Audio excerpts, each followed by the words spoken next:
Pokemon Legends Arceus is the most intriguing and innovative Pokemon game to date. Legends Arceus is the first installment in the line of Pokemon games to let us feel what it is really like to catch Pokemon out in the wild and explore an open region with various terrains. Although Legends Arceus is the start of what could be the beginning of a new and exciting series for Pokemon games, it is definitely not without its faults. As fun as the game is, some of its aspects do feel rushed and incomplete. Issues such as the low-end Switch graphics, a battle system that punishes you for doing well, and messed up terrain hitboxes are some of the problems you're sure to encounter during your exploration of the Hisuian region. These ultimately hold Pokemon Legends Arceus back from what could be a great game to being a good game. Let's get into it. When reviewing this game, I can't help but be frustrated. I feel like this game has so much potential, but its problems can be very frustrating at times. The worst part about this game's flaws is that it feels like they could have all been avoided if the game was in development longer to work out and polish those issues. The base fundamentals of the game feel good. Catching Pokemon yourself and doing what you can to stay hidden or dodge angry Pokemon feels organic and refreshing. Gathering materials and crafting items is also easy to do and never feels tedious. Exploring each area and seeing the various Pokemon inhabiting them for the first time was always super exciting. Outside of the very textury Switch graphics in Legends Arceus, Game Freak does a good job of immersing you in Hisui and making exploring and catching a fun experience. Like I said before, this game was an absolute blast to play through, but the issues the game have are equally frustrating. Legends Arceus made some significant changes to the way battling and fighting works compared to previous generation titles. We're introduced to agile and strong style moves, which I think are a good addition and would be welcome to seeing this added to future titles as well.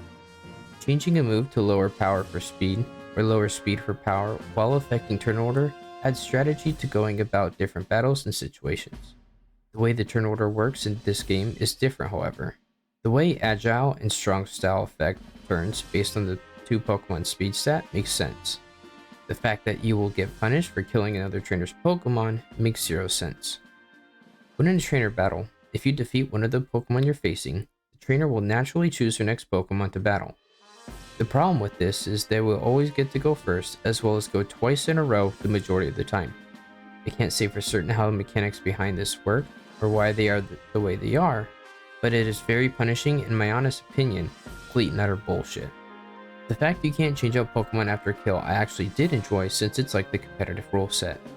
But having your opponent send a Pokemon out that will counter you with something that's super effective on top of the fact that they'll go twice pretty much guarantees whoever you have out will die.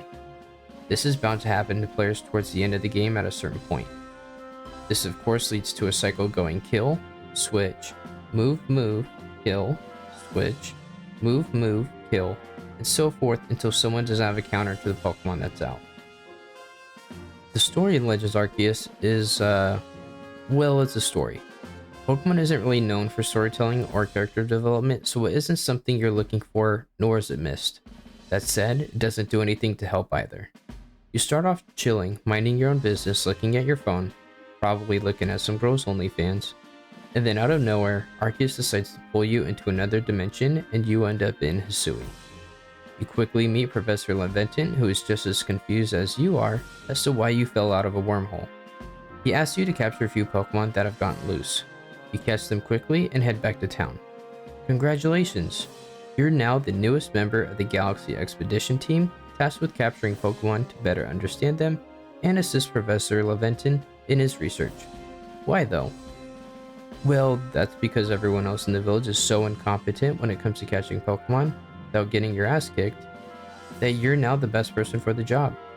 I mean, having to encounter bloodthirsty Pokemon such as Shinx, Starly, and Bidoof, it only makes sense why people are getting killed and injured and no one wants to risk catching Pokemon. You start your journey across Hisui, assisting Laventon in studying and catching Pokemon, as well as helping the Pearl Clan and Diamond Clan with quelling frenzied Pokemon due to the wormhole.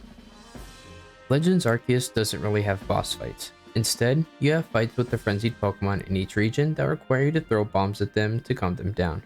This makes perfect sense because the best way to calm someone down who is pissed off is by chucking things at their face as hard as you can. Even though the idea works, the way the actual fights play out leads to an experience that proceeds to fall flat on its face. You end up spamming the throwing button between times where the frenzied glowing Pokemon attacks you. When being attacked, you are constantly running around and rolling to dodge attacks and avoid taking damage. These fights are so tedious and mind-numbing that even if Game Freak decided to put an option in the game where you could go back and repeat the fights if you wanted, I'm convinced no one would do them except for speedrunners who want to practice the fight. And even then, after so many times doing it, they would probably reconsider speedrunning the game and soon quit. Yes, they're that annoying. The Hisui region is broken down into 5 major regions: Obsidian Fieldlands, Crimson Mirelands, Cobalt Coastlands, Coronet Highlands, and the Alabaster Icelands. With the names of each region, I can safely say that they are all in fact made up of mostly land. We can also figure this out because each area does in fact have land in its name. Each area is different in their names, and they all do feel unique. I personally enjoyed exploring each region and trying to find all the areas where unique Pokemon would spawn, but out of the 5, Cobalt and Coronet were my favorites. The exploration and catching different Pokemon is by far the best part of this game.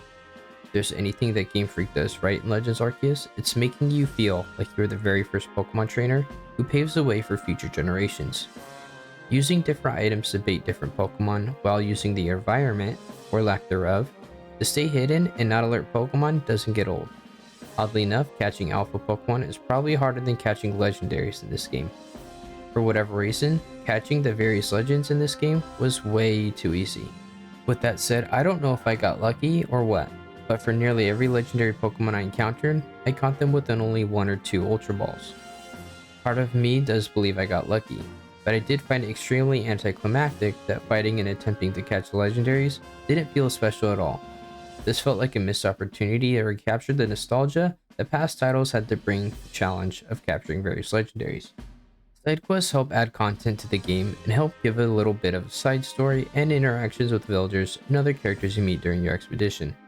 They don't add anything to the story, but for completionists out there, it helps give you something extra to do. There was one side quest I absolutely despised doing, however. In Alabaster Icelands, you get a balloon popping quest while riding the mount. It wasn't until this quest that I realized how broken the camera is when riding on mount. Having to switch mounts on a timed course and running around became so difficult because the camera would constantly turn by itself for no reason away from the direction I was going. Turning right with the camera also panning right to show off the left side, which is now behind where I was going, quickly started making me rage. This also happened when trying to catch Pokemon in the water while riding Bascalion. The only way to combat this is by locking on, but if you can't do that, then you have to constantly move the camera yourself. And of course, there aren't any options to change how the camera moves and reacts, so you're literally at its mercy. When you're catching Pokemon in Hisui, you will at times come across different outbreaks. Outbreaks are when there is a constant respawn of a certain Pokemon in an area. By going over to it and getting close enough to it, you can confirm the outbreak and catch them as they respawn a set number of times until the outbreak disappears. Outbreaks are popular since they are the best way to farm shinies. Outbreaks are another concept that is good, but when it comes to execution, falls a little short. Numerous times when farming outbreaks, Pokemon that spawn in will instantly aggro you and start attacking regardless of the fact that you could be crouched down in the grass and 10 plus meters away. Again, another issue that was most likely overlooked, but could easily be fixed with patching. When catching, another issue is trying to throw Pokeballs and not catching because some part of the terrain has an absolute whale lord of a shit hitbox. Numerous times I found myself trying to peek out from behind a tree to throw a Pokeball and have it hit the tree or rock because Game Freak did a half-assed job of making proper hitboxes for the terrain and world. On the subject of outbreaks, one of the most debated topics when it comes to Legends Arceus is shiny rate. Farming shinies has always been a niche category for those who truly want to grind out a Pokemon game. I've seen a lot of people complaining that getting shinies in Legends Arceus is too easy. I wanted to address this and say that I actually disagree, and there is a specific reason why. Getting shinies is practically normal compared to past titles, every 1 in 4,096. The only way to increase those odds in Legends Arceus is by getting 10 plus on the dex for a certain Pokemon, getting the shiny charm which requires plus 10 dex for every Pokemon, or from outbreaks. The thing that sets Legends Arceus apart from all past titles though, is the way engagements work. This is the first game where you can tell if a Pokemon is shiny without having to engage it in battle. Being able to encounter so many Pokemon in a minute just means you're increasing the amount of Pokemon you encounter to hit on that 1 in 4,096 compared to every other title which requires you to actually encounter a Pokemon, even to see if it's shiny or not. It'll be interesting to see which direction Gen 9 goes, and if it will be like Sword and Shield, which requires encounters, or like Legends Arceus that does not. Overall, I thoroughly enjoyed my time playing the game and catching every Pokemon to eventually catch the God of Pokemon. The best part of the game is thankfully the thing you spend 80 to 90% of your time doing. The game's problems do stand out, however. The problems, however, could have definitely been avoided had this game been in development longer, been played tested longer, or eventually even patched out. This is why it's so frustrating. Everything I listed could have or still could be fixed. Overall, I give Pokemon Legends Arceus a 7.5 out of 10. With a brand new and intriguing take on catching Pokemon in open world, Legends Arceus gives you a new experience that many will enjoy. However, the game feeling incomplete and rushed holds it back with a number of problems which interrupts the experience. I really hope to see a similar take from Game Freak in the future, but with the hopes that it will be a bit more polished and complete before being released. Thanks to everyone who watched this video. If you like the content, please like the video and subscribe to the channel. Please also check out my other social links down below as well. I am just now finished moving, so you can expect more content from me here going forward. And with that, I bid you to take care and have a great day. Peace and deuces.